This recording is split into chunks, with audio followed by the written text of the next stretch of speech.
고생만 하다 떠나신 우리 어머니 윤억섭. 지금도 어머니를 생각하면 고생만 하시다 돌아가신 생각에 눈물이 앞선다.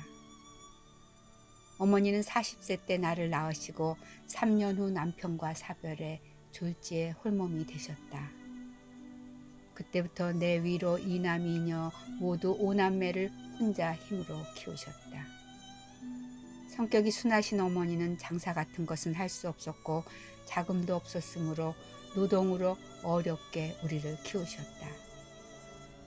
집에서 얼마 멀지 않은 곳에 제법 큰 목재 공장이 있었는데 어머니는 생계를 위하여 그 공장을 다니셨다. 짜투리 나무가 쌓이면 아주머니들이 그것을 단으로 묶었는데 일본 사람들 겨울 가정용 난방 화목이라고 했다. 나중에 흥남의 본궁으로 이사 올 때까지 10년 이상 어머님은 이 공장에 다니시며 헤어진 실장갑을 바늘로 꿰매어 끼고 북한의 추운 겨울 날씨에 변변한 목도리며 털옷 하나 없이 공장을 나가셨다. 1945년 해방이 되었으나 북한에는 김일성 공산 정권이 들어섰다. 우리 가족은 다시 서울로 이사하였고 가장의 책임을 맡은 큰형님은 조그마한 대장간을 마련하여 그곳에서 나시며 호미도 만들고 망가진 손수레의 쇠로 된 부분을 용접다는 철공장이었다. 어머니는 공산치하에서 자영업을 하는 형님을 기특하게 생각하시면서 철공장에 오시면 항상 기뻐하셨다. 셋집으로만 다니던 우리 가족이 처음으로 우리 집도 장만할 수 있었으니 이때가 어머니에게는 모처럼 마음 편한 시기가 아니었나 생각이 든다. 그러나 이런 편안함도 큰 형의 건강이 나빠지면서 어려움이 닥쳐왔다.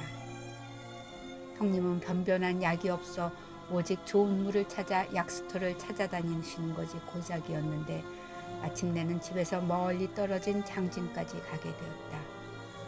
어머님도 그곳에서 형님을 돌보셨는데 산골 오지였음이 분명했다.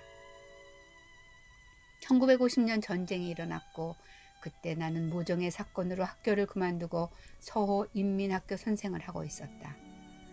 어머님은 주로 형님의 병간으로 산골에서 고생이 많았으리라고 생각되었다. 나는 학교 선생을 하면서도 멀리 계신 어머니가 항상 보고 싶었다.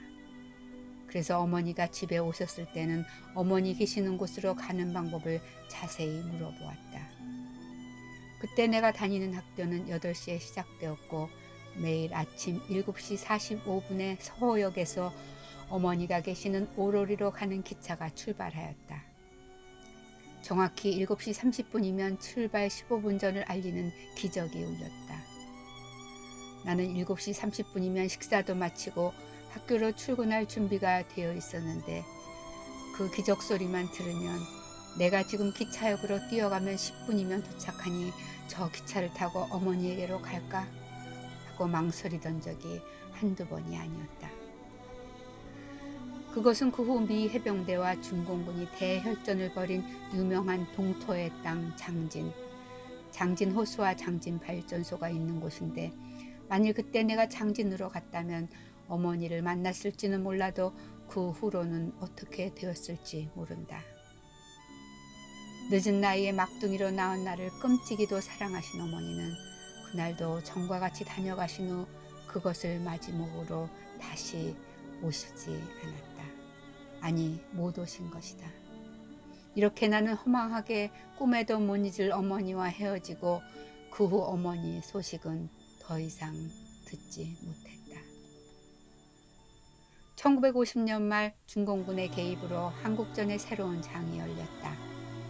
인천 상륙 후 파죽지세로 북진하던 유엔군이 중공군의 기습을 받아 총후퇴를 시작하였고 동해안의 흥남항에선 일사후퇴가 시작되었다.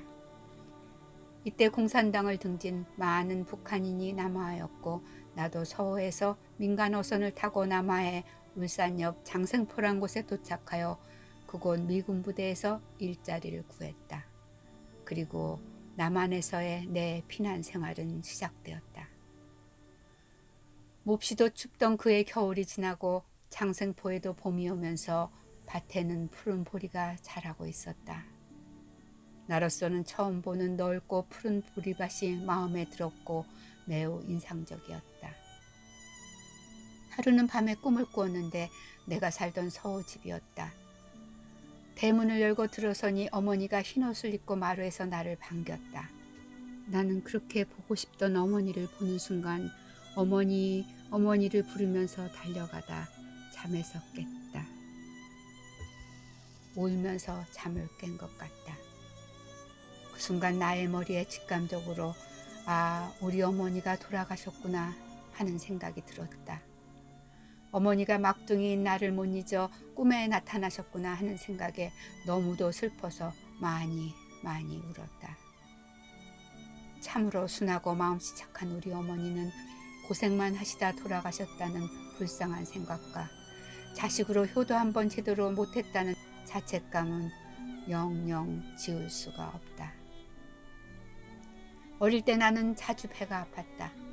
그러면 어머니는 내 소이 약소이요, 내 소이 가시소이요, 내 손이 약손이요, 내 손이 가시손이요 라고 하시면서 나의 배를 쓰다듬어 주셨다. 약손은 알만 하지만 가시손은 지금도 잘 알 수가 없다. 아마 배 아픈 것을 어떤 악령의 탓으로 보고 그것을 가시 달린 손으로 쫓아낸다는 뜻이 아닌가 생각된다. 여하튼 이렇게 주문과 함께 배를 만져주면 배가 신기하게 나아지곤 했다. 그러나 배가 자주 아픈 나는 한 번은 몹시 아파서 어머니가 나를 한의원에 데리고 갔다. 자연치유나 민간요법에나 의지하던 시절 의사에게 간다는 것은 참으로 대단한 결심이었다. 그러나 어머니는 없는 돈을 내서 나를 한의원에게 데리고 간 것이다. 침을 꽂고 할아버지가 침의 까칠까칠한 부분을 손끝으로 긁을 때는 더욱 아팠지만 그 후 거짓말같이 나의 배 아픈 것은 사라졌다.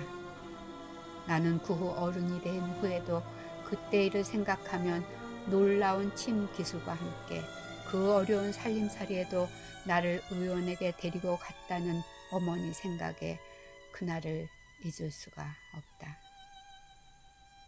어머니 고향은 강원도 양양이라고 들었다. 한 번은 어머니가 아마 이모들과 같이 10일 정도 일정으로 친정인 강원도 양양에 다녀오신 적이 있다.